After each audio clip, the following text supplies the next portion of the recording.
আমি দিদির ঘরে যাচ্ছিলাম, মানে ঢুকতে গিয়ে দেখি কুণালদা ওখানে দাঁড়িয়ে কথা বলছে। আমাদের সম্পর্কটাকে ঠিক করে নেওয়া যায় না আর আগের মতো করে? মানে আমি জানি আমার প্রতি তোমার কোনো রকম ফিলিংস নেই, অতীতেও কোনো রকম ফিলিংস ছিল কিনা সেই বিষয়ে যথেষ্ট সন্দেহ আছে আমার, কিন্তু আমি তো তোমাকে ভালোবাসি। এ তো রীতিমতো সিরিয়াস ইস্যু। কুণালদার সঙ্গে আমার এই বিষয়টা নিয়ে আগেও কথা হয়েছে, এই বাড়িতেই কথা হয়েছিল। দিদি যে হঠাৎ করে বিয়ে করে চলে গেল, এটাতে কুণালদা খুব কষ্ট পেয়েছিল। আমার তো এখন মনে হচ্ছে আমি একবার দিদির সঙ্গে গিয়ে কথা বলি কুণালদার বিষয়টা নিয়ে। না বকুল, আমার মনে হয় না তোমার সেটা করা উচিত হবে। দেখো, বর্ষা এমনিতেই কেশব আর শ্বশুরবাড়ি নিয়ে যথেষ্ট ডিস্টার্বড আছে, তারপর তুমি বলছো ওনাকে কুণালের ওপরও রেগে আছে খানিকটা। ওনাকে কুণালের প্রপোজালটা সহজভাবে নেয়নি, সুতরাং এরকম একটা সিচুয়েশনে ওকে যদি তুমি ইনসিস্ট করো তাহলে আমার তো মনে হয় হিতে বিপরীত হবে। বেশ, আমি বললাম না এই বিষয়টা নিয়ে কথা, কিন্তু এইভাবে কতদিন থাকবে আমার দিদি? এভাবে মানে? এইভাবে মানে একা একা। আমি বলছি না যে কেশবের সঙ্গে সব মিটমাট করে নেওয়ার কথা, সেই প্রশ্ন ওঠেই না, কিন্তু আমার দিদি কি তাই বলে সারাটা জীবন এরকম একা একাই কাটিয়ে দেবে? অন্য কেউ আসবে না ওর জীবনে? দেখো দেখো বকুল, আমি বুঝতে পারছি তুমি কোন কনসার্নের জায়গা থেকে কথাগুলো বলছো, কিন্তু নিজের অতীতটা ভোলার জন্য তো বর্ষার একটু সময় দরকার। সেই সময়টা ওকে একটু দাও। যে ধাক্কাটা ও পেয়েছে সেটা কাটিয়ে উঠতে দাও ওকে। আর কুণালের সঙ্গে আমি নিজে আলাদা করে কথা বলবো। বিয়ে করাটা তো আর কোনো ছেলে খেলা নয়।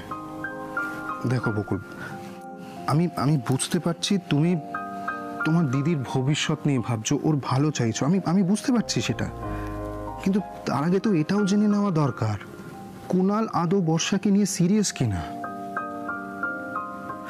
কারণ দেখো, কুণাল বলেছিল তুমি বর্ষার সঙ্গে ওর বিয়েটা জোর করে দিতে চেয়েছিলে, আর আজকে তুমি বলছো কুণাল নাকি বর্ষাকে ভালোবাসে। কুণালদা যখন দিদির সম্পর্কে এই কথাগুলো বলছিল না, আমি কুণালদার চোখে জল দেখেছিলাম। বকুল, আমি সবটা বুঝতে পারছি,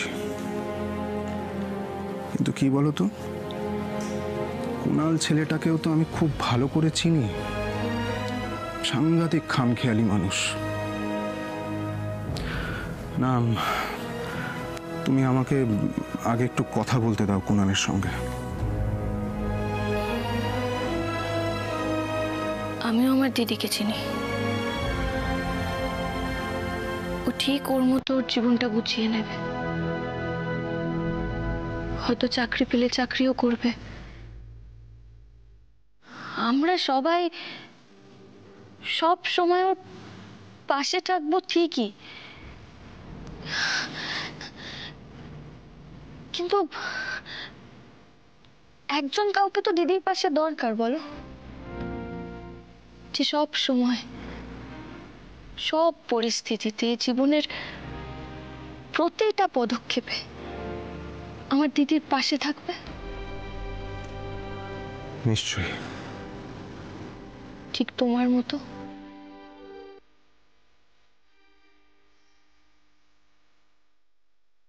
সত্যি বলছি, তুমি আমার জীবনে আসার পরে আমি বুঝতে পেরেছি, জানো তো,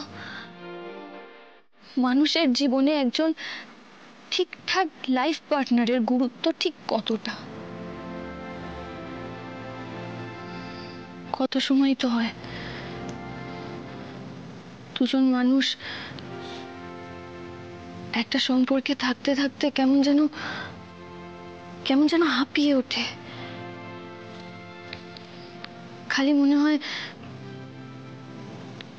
এবার একটু একা থাকি, এবার একটু নিজেকে সময় দিই। আর সত্যিই তো প্রত্যেকটা সম্পর্কে স্পেস থাকাটা খুব জরুরি। কিন্তু তাই বলে কাউকে যদি সারাটা জীবন একা একা কাটাতে হয়, সেটা তো রীতিমতো একটা অভিশাপের মতো। আর আমি কখনো চাইবো না যে আমার দিদি সারাটা জীবন এরকম কষ্ট করে একা একা কাটাক। আমি ভগবানের কাছে মন প্রাণ দিয়ে প্রার্থনা করছি যে আমার দিদি একটা ভুল করে ফেলেছে ঠিকই, কিন্তু ঠাকুর এবার ওর জীবনে একজন সঠিক সঙ্গীকে এনে দাও। বকুল, তুমি যা জেদি, ঠাকুর তোমার প্রার্থনা শুনতে বাধ্য। আমার লাইফ পার্টনার নিয়ে একটু বেশি ভেবে ফেলছিস বকুল, বরং নিজের লাইফ পার্টনারের কথা ভাব। কারণ এবার যে ঝড় তোদের ওপর আসতে চলেছে, সেটা তোরা দুঃস্বপ্নেও কল্পনা করতে পারবি না। তোদের একে অপরের প্রতি এই অটুট ভরসা, বিশ্বাস, আমিও দেখি এর জোর কতটা। এতদিন আমি শুধু তোদের আলাদা করতে চেয়েছি, তোর ক্ষতি করতে চেয়েছি, কিন্তু এবার খেলাটা একটু অন্যরকম হবে। মানুষের জীবন বড়ই অদ্ভুত, দেখেছো? একটা ভালো কিছু হতে না হতে খারাপ একটা কিছু ঘটবেই। সেই অগ্নিজিৎ বাবু আজ ছাড়া পাবেন তো?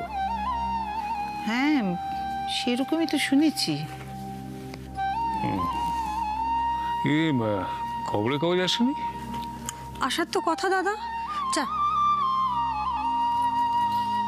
ওদের নিয়ে কোনো খবর নিশ্চয়ই ছাপবে। এ কদিন তো ওদের নিয়ে কিছু না কিছু খবর বেরিয়েছে। আজকেও বেরিয়েছে। ইন্সপেক্টর অগ্নিজিৎ রায় সুস্থ হয়ে বাড়ি ফিরছেন। কই দেখি। দুষ্কৃতীরা এখনো ধরা পড়েনি, ভাবো একবার। আশ্চর্য, এত বড় একটা ঘটনা ঘটলো, এখনো অপরাধীরা ধরা পড়লো না। সেটাই অদ্ভুত ব্যাপার। ভর সন্ধ্যেবেলায় একজন পুলিশকে গুলি করা হলো। কোথায় গোটা ডিপার্টমেন্ট ঝাঁপিয়ে পড়ে অপরাধীকে খুঁজে বার করবে তা না। না রে, ব্যাপারটা হয়তো সেরকম নয়। তুই নিজেই ভালো করে ভেবে দেখ না, চারদিকে অপরাধ আর অপরাধীদের সংখ্যা এতটাই বেড়ে চলেছে, সেই তুলনায় পুলিশের সংখ্যা কত হবে? নগণ্য। হয়তো ওদের ডিপার্টমেন্ট চেষ্টা করছে, কিন্তু অপরাধী নাগাল পাচ্ছে না। এত বছর পর ছেলেকে খুঁজে পেলেন, কোথায় একটু আনন্দ করবেন তা না দেখো। কতগুলো দিন হাসপাতালে কাটিয়ে দিতে হলো অগ্নিজিৎ বাবুকে। ভালো অফিসার হলে বোধহয় এরমটাই হয় গো দিদি। কোথাও গিয়ে শান্তি নেই, যেখানেই যাবে পেছন পেছন শত্রুরাও চলে যাবে। বাবা, কি হলো? কি ভাবছেন আপনি? এই অপরাধীরা ধরা না পড়া পর্যন্ত শান্তি পাচ্ছি না। ধরা না পড়লেও আমার মনে হয় ওরা এক্ষুনি কিছু করবে না। অত বড় পুলিশ অফিসারকে গুলি করেছে তো, নিজেরাও একটু ভয় পেয়ে আছে। না রে রোহন, এরা তো আর ওই সাধারণ চোর ছেঁচড় নয়, মানুষ কেনা বেচা করে।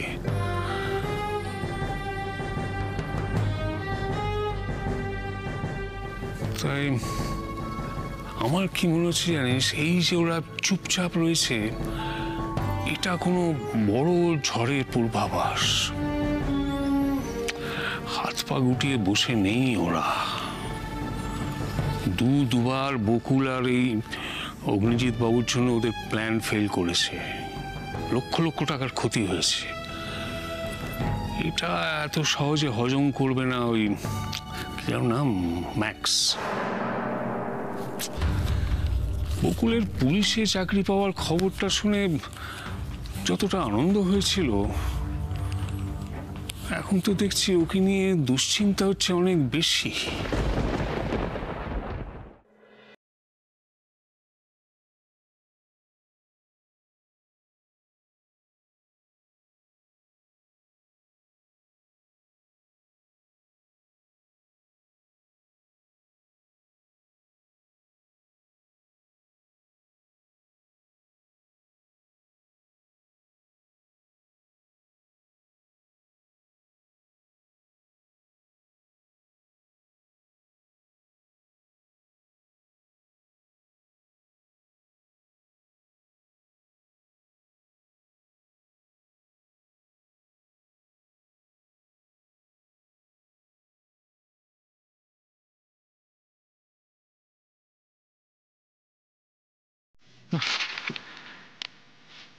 আজকেও খবরের কাগজে আমাদের কোনো খবর ছাপেনি।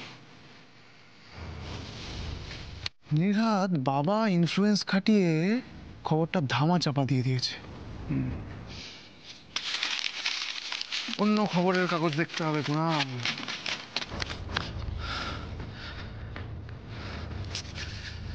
আপনাকে তো ফোনও করতে পারছি না, বলা যায় না।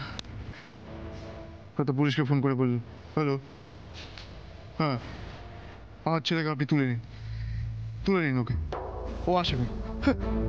না না, এটা করলে কিসকে যাবো, বাপকে ফোন করে যাবে। এই নে তোর চা। আরে রোশনিদি, তুমি কি করে আমার মনের কথা বুঝলে যে আমার মনটা কাকা করছে? চা চা চা চা চা। বারে, আমি তো দিদি হই না, আর দিদি হয়ে ভাইয়ের মনের কথা বুঝতে পারবো না, তা আবার হয় নাকি? তুমি কিন্তু হেভি কিউট রোশনিদি। Cute cute cute. এমনিতে তোর মনের কথা আমি সবই বুঝতে পারি, শুধু একটা কথা বাদ দিয়ে, বর্ষার প্রতি তোর ফিলিংসটা ঠিক কি? করছিসটা কি তুই?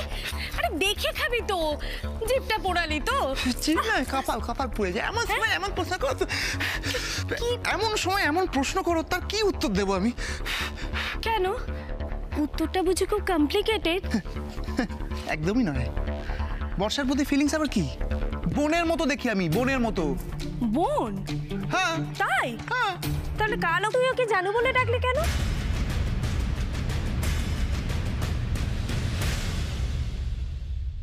বকুলদি, এই ম্যাক্সকে কিন্তু এখনো আমরা ট্রেস করতে পারলাম না।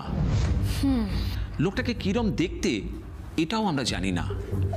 এটা কিন্তু আমাদের কাছে খুব চিন্তার বিষয়। আচ্ছা, আপনি আর কতদিন ওই আশ্রমে পাহারা বসিয়ে রাখবেন বলুন তো? সেটাই তো মন্টুদা, ম্যাক্স খুব ধুরন্ধর লোক। ও যে কোথায় বসে কি করছে কেউ জানে না। তবে দেখে নিও, আমি ওই ম্যাক্সকে খুঁজে বের করবই করব। আচ্ছা বকুলদি, স্যারের ছেলে কিছু বলতে পারছে না? মানে ও তো ম্যাক্সকে দেখে থাকতে পারে।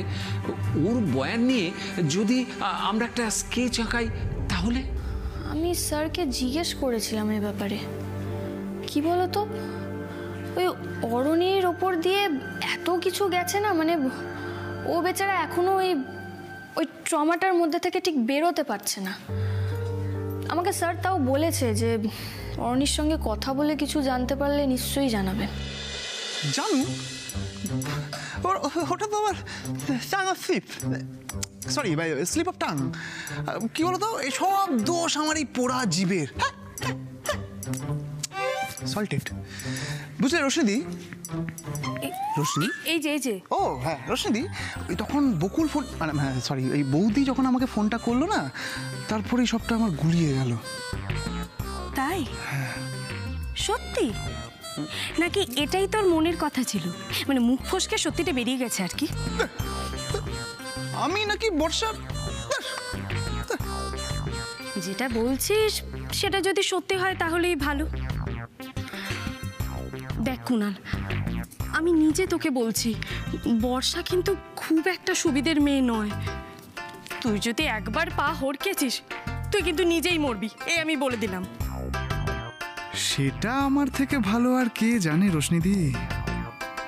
তবে এটাও ঠিক, ওর মতো মেয়েকে কন্ট্রোল করার মানুষ এই পৃথিবীতে একজনই আছে, সেটাই কুনাল বোস। কি রে, কি ভাবছিস? কি কি ভাবছিস? কই কই ভাবছি, হাসছি। দেখ কুনাল, আমি যে এত কথা তোকে বলছি সেটার কারণ হলো আমি তোর ব্যাপারে কনসার্ন। দেখ ভাই, হ্যাঁ এখনো সময় আছে। যদি কোনো কেস ঘটিয়ে থাকিস তুই আমাকে বল, আমি দেখছি তোকে কেসটা থেকে কিভাবে বের করে আনা যায়। ওকে বের করে আনার আগে আমাকে কিছু কাগজ আর পেন দিতে পারো রোশনিদি?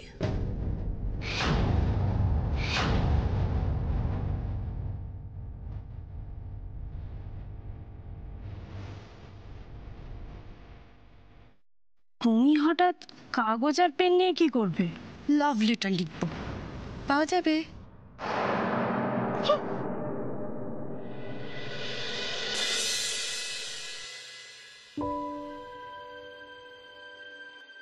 বর্ষা, কি চাইছো? বৌদি, আমায় কিছু কাগজ আর পেন দিতে পারো? না মানে আমার কাছে তো মোবাইল নেই, তাই ভাবছিলাম এই অবকাশে মনের কথাগুলো গুছিয়ে লিখবো। বাহ, তোমার বুঝি লেখার অভ্যেস আছে? হ্যাঁ মানে ওই আর কি, একটু আধটু কবিতা লিখি। এটা তো খুব ভালো অভ্যেস, খুব ভালো। তুমি এখানে দাঁড়াও, আমি এক্ষুনি এনে দিচ্ছি।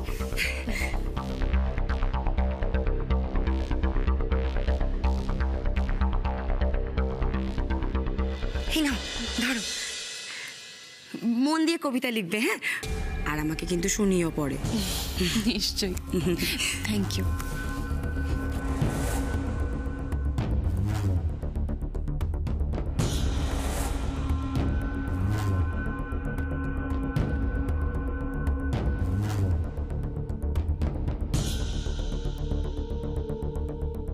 জানু কবিতা লিখবে? মাটি করেছে। চল চল বলছি, চল সব কটা চল চল চল চল চল চল চল আয় আয় চল চল। স্যার আমাকে চল স্যার আমাকে ছেড়ে দিন স্যার। চল, পুলিশের বাটাম না খেলে তোদের একটারও শিক্ষা হবে না। স্যার আমাকে ছেড়ে দিন স্যার, আমি তো কিছু করিনি স্যার। কিছু করিসনি? হ্যাঁ, তোরা এই সব কটা হলি বদমাস। ম্যাডাম ম্যাডাম আমাকে ছেড়ে দিন ম্যাডাম, আমি কিচ্ছু করিনি, আমি এইসবের মধ্যে ছিলামও না ম্যাডাম। কিচ্ছু করনি তো এমনি এমনি তোমাকে থানায় তুলে নিয়ে আসা হলো? ম্যাডাম স্যারের বুঝতে ভুল হয়েছে, আমি খুব ভদ্র বাড়ির ছেলে ম্যাডাম। চুপ, একদম চুপ। ভদ্র বাড়ির ছেলে? ম্যাডাম এই যে এরা, এই সব কটা ওই চৌরাস্তার মোড়ে দাঁড়িয়ে সব সময় মেয়েদের নানা রকম ভাবে বিরক্ত করে। ও, এরাই সেই রত্নগুলো? হ্যাঁ আচ্ছা, একটা কাজ করো, সব কটাকে নিয়ে যাও, গিয়ে লকআপে ভরো। যাও যাও যাও, সব কটা। চল চল চল সব কটাকে ভরো তাড়াতাড়ি। চল চল চল চল আয় আয় চল। ম্যাডাম বিশ্বাস করুন ম্যাম, আমি এইসবের মধ্যে ছিলাম না, আমি কিছু জানি। অনেক দিন ধরে আমার কাছে এই কমপ্লেনগুলো এসেছে। হ্যাঁ, কি ভেবেছিলে তোমরা মনের আনন্দে মেয়েদেরকে বিরক্ত করবে, কেউ কিছু বলবে না? সব কটার নাম ভুলিয়ে ছাড়বো, আমার নামও বকুল রায়। হ্যাঁ মন্টুদা, এদিকে শোনো তো, এই সব কটার নাম ঠিকানা নাও, নিয়ে বাড়িতে খবর পাঠাও। ওদের বাড়ির লোকরাও জানুন যে গুণধর ছেলেরা বাইরে বেরিয়ে ঠিক কি কি করে। ঠিক আছে বকুলদি, এই আয় আমার সঙ্গে। ম্যাডাম ম্যাডাম একটিবার কথাটা শুনুন প্লিজ ম্যাডাম। উঠে দাঁড়াও, ওঠো। তুমি যদি নির্দোষী হও তাহলে ওদের সঙ্গে কি করছিলে? ম্যাডাম ওদের মধ্যে সন্দীপ বলে যে ছেলেটা ছিল, ওর বাড়ি থেকে আমি নোটস নিতে যাই। বাবা মা তো খুব কষ্ট করে আমাকে পড়ায়, বই খাতাও সেভাবে কেনা হয় না, তো আমাকে নোটস নিয়েই পড়তে হয়। কিন্তু নোটস আনতে যখন ওর বাড়িতে যাই, বাড়ি থেকে বলছে যে ও চৌরাস্তার মোড়ে আছে। তখন আমি চৌরাস্তার মোড়ে গিয়ে যখন নোটস নিতে যাই, তখন পুলিশ সবার সঙ্গে আমাকেও ধরে নিয়ে চলে আসে ম্যাডাম। কি নাম তোমার? রবি ম্যাডাম। একটা কাজ করো, তোমার নাম আর ঠিকানা থানায় দিয়ে যাও। আর দয়া করে এইসব বন্ধুদের সঙ্গটা একটু এড়িয়ে চলো। তোমাকে তো তোমার মা বাবার স্বপ্ন পূরণ করতে হবে, তাই না? অনেক ধন্যবাদ ম্যাডাম, আপনার উপদেশ আমি মনে রাখবো। যাও। ম্যাডাম।